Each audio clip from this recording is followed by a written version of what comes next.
Hey guys, welcome back to Jacq of All Trades. This is episode 26. Today I want to talk about something that keeps popping up in conversations with friends, clients, and people quietly DMing me saying, Jack, I kind of want to create content, but also no. Specifically, this idea that content creation is scary, exhausting, or only for kids on TikTok with unlimited energy and zero back pain.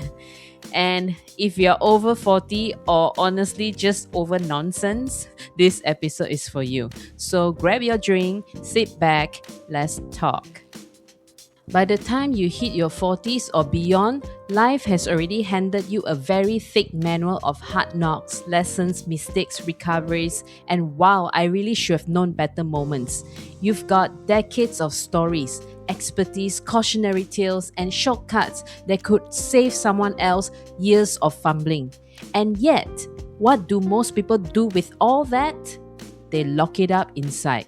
Now, I don't know everyone's reason. I hope it's not laziness. But one thing I hear a lot is content creation just sounds exhausting.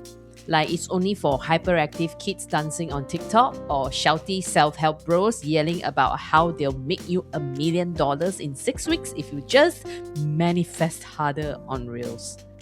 Let me say this clearly. I do not make millions from content creation. I don't drive a Tesla, I don't have a mansion, and I definitely don't wake up at 5 a.m. to journal aggressively.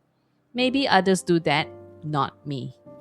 But it pays enough to comfortably sustain my lifestyle, to cover daily costs, and to invest a little.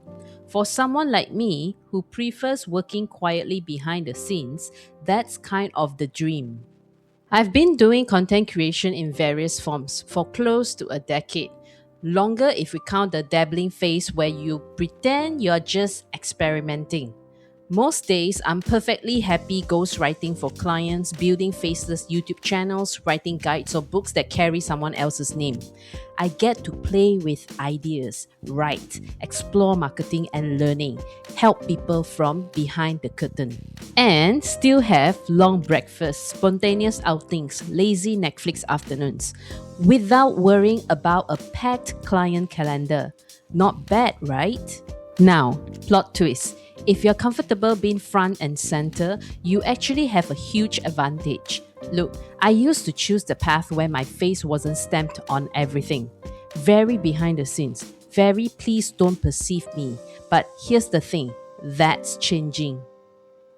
These days, I'm actually more comfortable showing my face once in a while in YouTube commentaries. And yeah, I've started streaming on Twitch too. And no, it didn't happen overnight. It happened because the more you do something, the less scary it becomes. You don't wake up one day thinking, yes, today I shall confidently exist on the internet.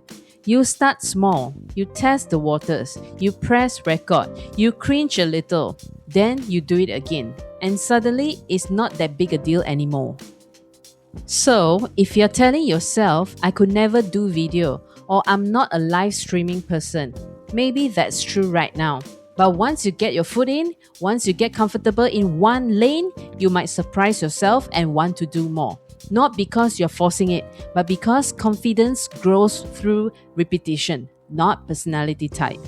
But if you're shy, totally fine. You can still turn your expertise into income by writing articles, launching a newsletter, creating digital products. Because there's another group out there I love dearly, the autodidacts. These are lifelong learners. They consume content quietly on their own time, on their own terms. They'll read your article during their morning coffee or watch your tutorial in bed or buy your guide silently, long before they ever think about booking you for anything live. I know this because I am one of them.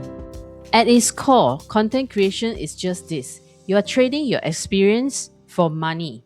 And I don't love the phrase passive income. It's residual income.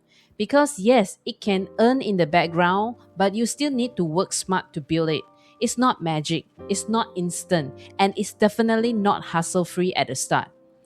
I'm not here to sell you false hope, just a more sustainable way to earn from what you already know.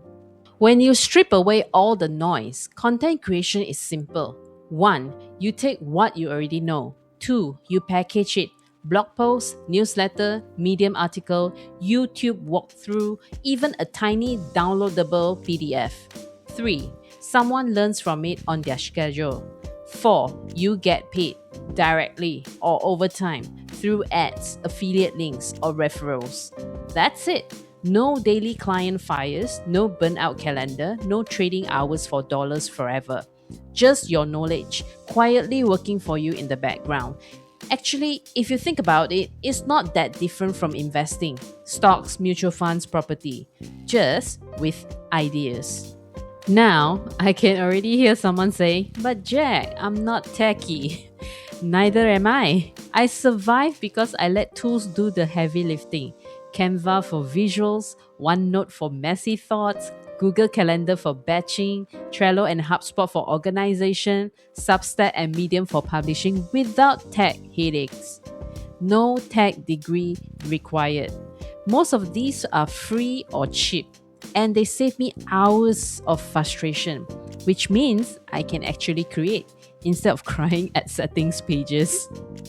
So, if you've been quietly dreaming about building something of your own, whether it's a side project or an additional income stream, or maybe even a future that fits your life better than corporate ever did, why not start now? Start small, one platform, one article, one idea. Let's be real, you don't want to hustle forever. The goal isn't to swap one hamster wheel for another shinier one.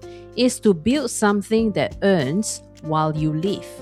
Spend time with family, play with your dogs, read, travel, or just enjoy quiet mornings with your own thoughts. Life is too short to let your stories die with you.